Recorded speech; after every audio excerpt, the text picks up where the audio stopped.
Hello, this is Mr. Gerleman. Got another video for you. I'm making this video because I'm not sure who will be able to join us for our Zoom meeting tonight. And I figure these videos can always be there for you. This video is one that I made, and it goes over our entire signature assignment. So it kind of walks you through what all of these postings here are. And I want you to be sure and watch that. It's about 19 minutes long. And then this video is about romanticism. Now, our assignment in this literary period paper, let me open that up for you. Our assignment here is to research a literary period, and we're going to use romanticism. And it gives you directions on how to use the database here, how long your paper has to be, 900 to 1100, the primary sources that are the poems, the secondary sources that are the article, and it gives you your due dates there. As we go back, and I wish that Canvas would go, when you hit the back button, would go right back to the module, but it doesn't. As we go back, I've given you two examples of poems that we can use. If you decide, if you run across some other poem you'd like to use, that's fine. If you want to use my two poems, that is fine also. The two poems I've given you are Belle Dames Sans Merci by Keats and The World is Too Much With Us by William Wordsworth. Now you can tell by this little symbol here that both of these poems, that these are links to a web page so that you can find an example of the poem. You'll also see here that I've given you an article about the poem, an overview, an article about the poem, and also a little bit about the author's life, William Wordsworth life, John Keats life, okay? So, we're going to look at William Wordsworth first because he's really considered to be one of the founders of Romanticism. And I'm going to try to make this a little bit bigger, okay? And you see that William Wordsworth was born on April 7th, 1770 in England. He died in England in 1850. So he had a good long life, especially for that time period. And he celebrated the beauty and power of nature while calling attention to the problems of man and society. He lived during a time period when, for the first time, more people were moving to the cities than were living in the countries. And he saw these changes, and he felt like he was somehow, that people were being disconnected from nature.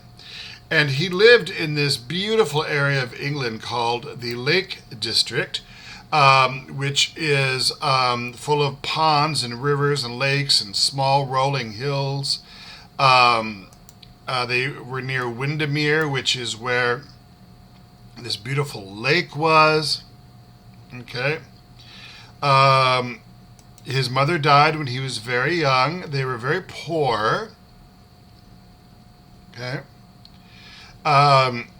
His dad was owed a lot of money, but nobody ever paid him back. So the kids were left without any money.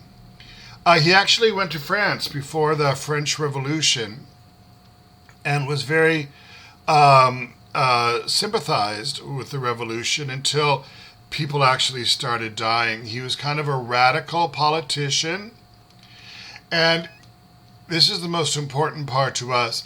And you're going to probably use quotes from this section here because it says, Wordsworth had seen in the early part of his life the beginning of the Industrial Revolution. And then here, Wordsworth became a champion of nature and rural agrarian life and cottage industry. He was an opponent of capitalism. He felt that capitalism and its great factory system took people away from nature. He thought it was important to heighten the sense of community one had with nature because it was the only way to fully realize one's humanity. So we are most human when we are in connection with humanity. He published a book called Lyrical Ballads, which is considered one of the founding documents of Romanticism in England. Okay. He sent some of his poems to politicians in 1801, which, of course, didn't do anything because they're politicians, not poets. He actually kind of became famous near the end of his life, and people like John Keats, who is one of the gentlemen that we'll be talking about later on, actually were fans of his. So you get here a little bit of a picture of his life. He only became famous and well known in the latter half of his life. Now remember, if you're going to use this article, which I hope you do, the source citation is down here, and I've shown you in other videos how to copy and paste it, double space, hanging indentation, and all of those things. All right? So that gives you a little bit of a picture of William Wordsworth. So I'm going to unzoom it here. I thought I was. Now I'm going to go over here and do it. Okay? And I'm going to take us back, and we're going to look at one of the poem I have posted here, which you can use.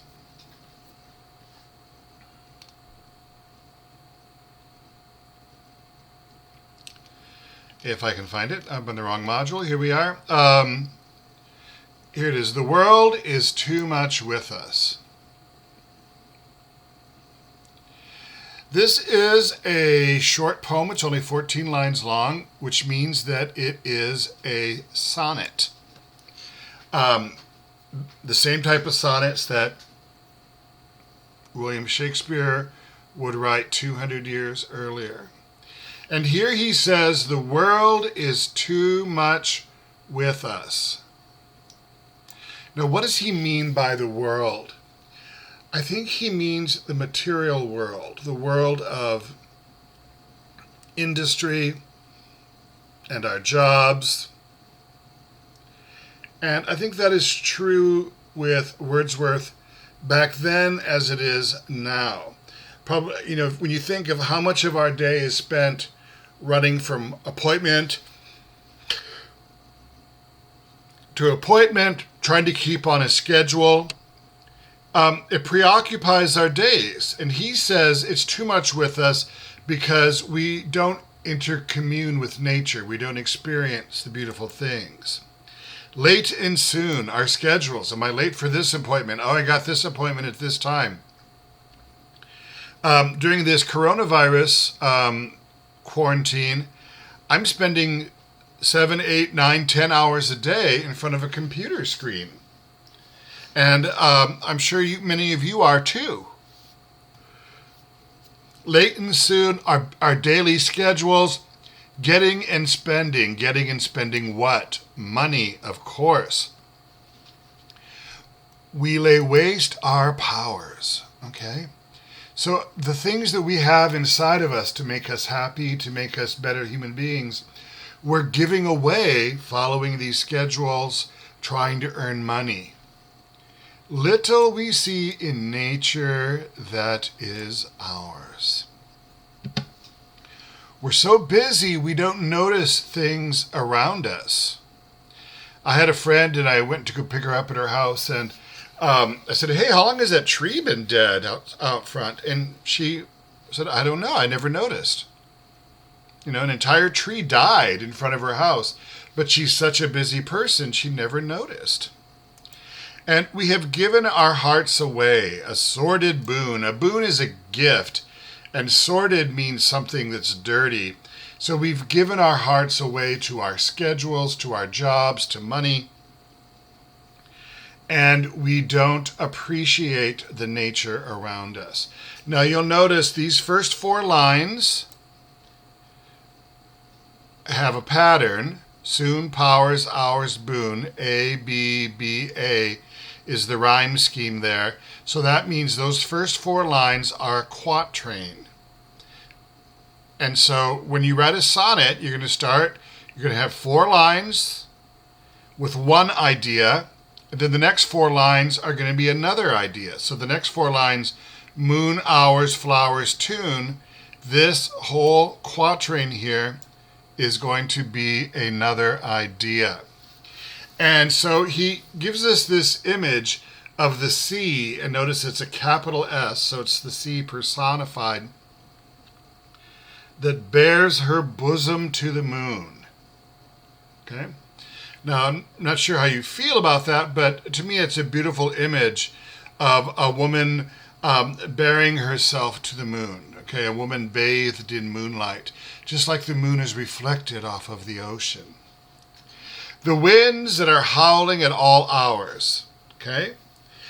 It's quiet, it's still. They're upgathered now like sleeping flowers. So you know how flowers close at night, some kinds of flowers? He's saying the winds have all settled down and are still. For this, for everything, we are out of tune. We don't notice this beauty. So he gives us these beautiful images of nature, the sea, the winds, the flowers, and he says we're out of tune. We don't see this. We don't see this stuff. It moves us not. Great God, I'd rather be. Okay, now notice, so we have the first 8 lines are 2 quatrains, or 8 lines together is called an octet, where they have the same rhyme scheme. And here he is shifting again, and the rhyme scheme changes, so it's another idea. B doesn't rhyme with anything up here, so this is another idea. It moves us not. Great God, I'd rather be a pagan suckled in a creed outworn. Pagans were people who were not Christians. Mainly here he's talking about the ancient Greeks and the ancient Romans, who had ideas that the constellations in the skies could really be hunters and a queen sleeping on her couch and big dippers. He says he'd rather be like that, people that see magic and incredible beings in the mountains. So might I, standing on this pleasant lea. A lea is, I believe it's like a pond, okay? Have glimpses that would make me less forlorn, okay? He wants things that'll make him less sad. He wants to take inspiration from nature. Have sight of Proteus rising from the sea. Proteus was an ancient Greek god that could change shapes, change forms. And he lived in the ocean and could come out of the ocean when he wanted to. Or hear old Triton blow his wreathed horn. Okay, the god of the ocean that blew on a seashell. He'd rather look at things and think that these fantastical and mythological beings live in these spaces rather than just science. Or, yeah, the ocean is what you use to get to sail a ship across to sell your product. He wants us to reconnect with that. Okay, that's what he's calling for us to do. And it took a long time, but eventually many people did listen to his message. The other poet that I'd like you to consider writing about, sorry that I'm going to make you dizzy with my mouse here, is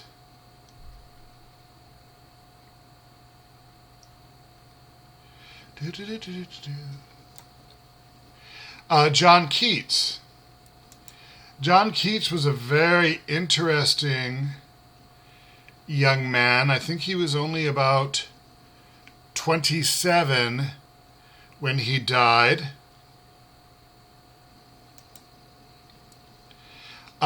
He was born in 1795. He died in 1821 in Rome.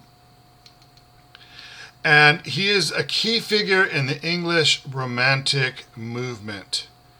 The writers associated with this period placed the individual at the core of all experience, valued imagination and beauty, and looked to nature for revelation of truth. Although his literary career spanned only 4 years, Keats achieved remarkable intellectual and artistic development. Now notice that, 4 years, and we're still reading him 200 years later. Okay. Nobody thought that he was going to be a genius poet when he was a child. He had 4 kids. They thought that he was going to be a doctor. His mother died of tuberculosis. His brother died of tuberculosis. And he actually became a poet quite late in life. But when he did, he became a poet with a vengeance. He had a woman he fell in love with, Fanny Braun. Okay. But they were too poor to get married. It talks about some of his poems here.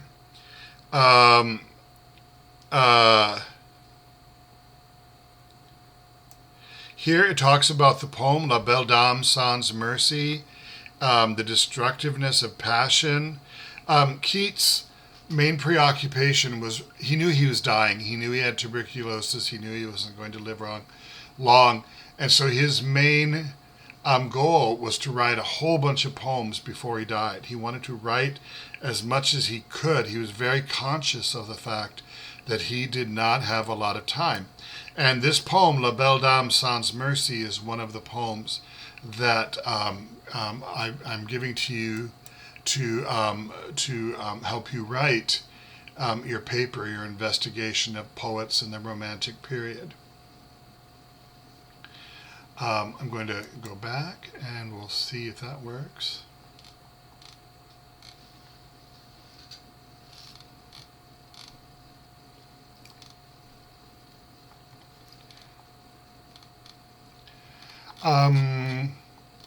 Okay. Let's look at the poem La Belle Dame Sans Merci. In this poem, there are several speakers, and the first speaker is talking to a knight that he, for some reason, comes across who is sitting at the side of a lake. And this type of poem is called a ballad because it tells the story, and it tells the story in quatrains, which are 4-line stanzas that tell a story.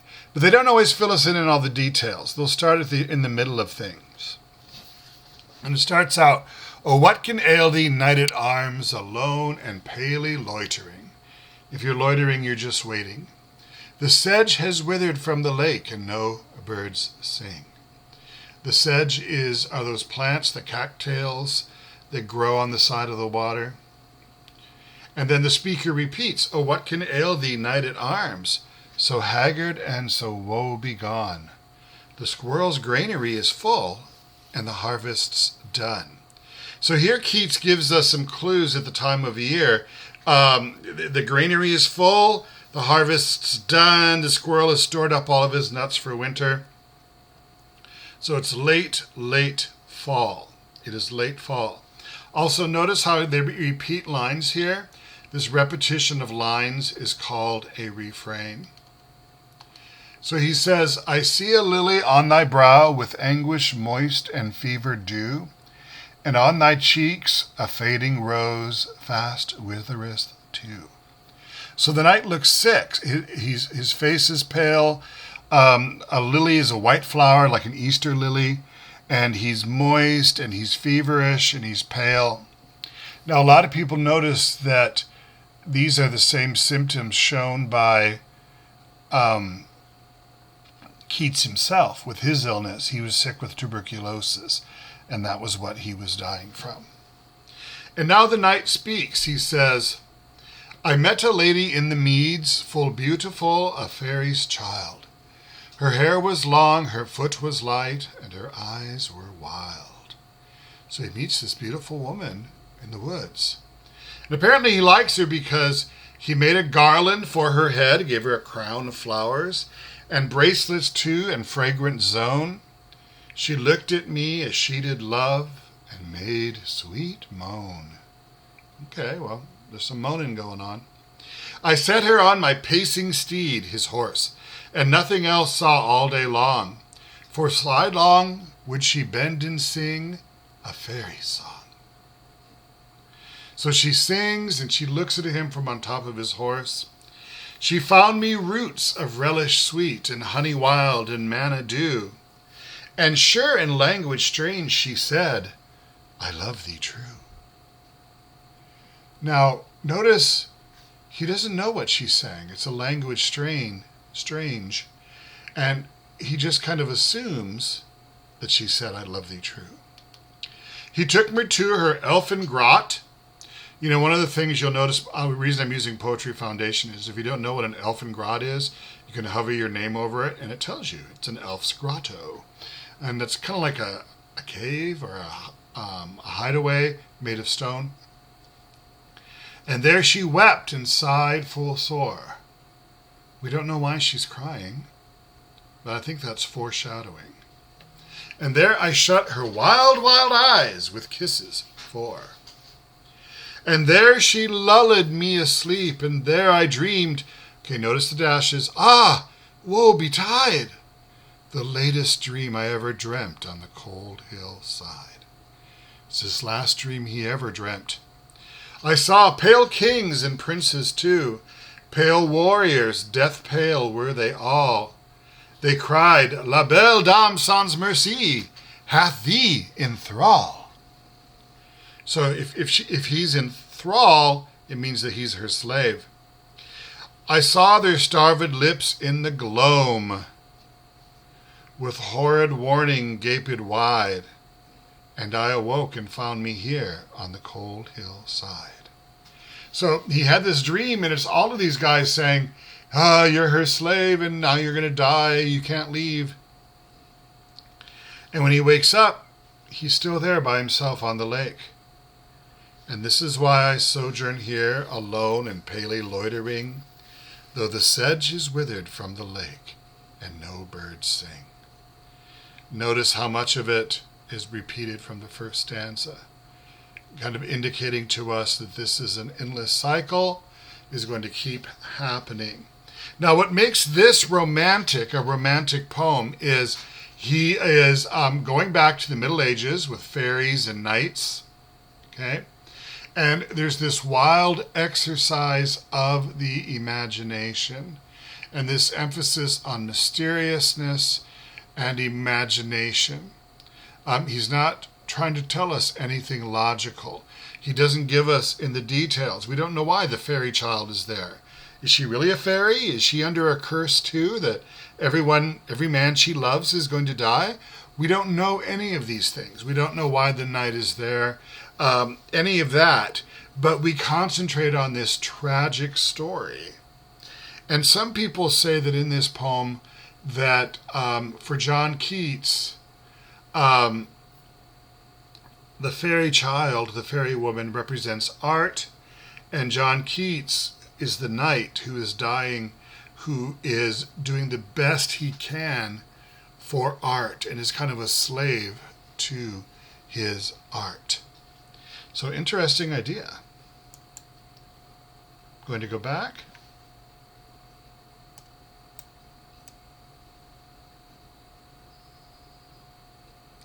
Now also you'll notice that in each of these you'll see an article about the poem. And these are the types of articles that explain the poem and tells you what's happening in the poem. And you can use these as sources. And again, this is what you're going to copy for your source citation.